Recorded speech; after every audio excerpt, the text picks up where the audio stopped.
Hi. இன்னைக்கு நீங்க கேட்ட எல்லா நன்மையையும் ஆண்டவர் இன்றைக்கு உங்களுக்கு கொடுத்து நிரப்பிருக்கிறாரு அப்படின்னு சொன்னா நீங்க லக்கியான பர்சன் அப்படின்றதுனாலயா இல்ல நீங்க ஒரு பிளெஸடான பர்சன் அப்படின்றதுனாலயா யோசிச்சு பாருங்க.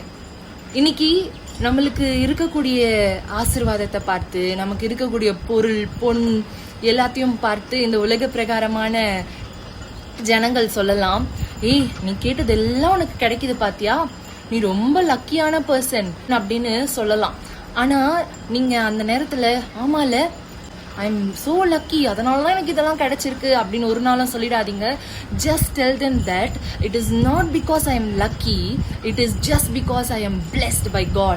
இது நான் ராசி உள்ளவ அப்படின்றதுனால இது எனக்கு கிடைக்கல, லக்கின்றதுனால கிடைக்கல, இது கர்த்தர் என்னை ஆசீர்வதித்ததுனால பெற்ற காரியம், பெற்ற நன்மை அப்படின்னு நீங்க சொல்லணும். ஆமேன்.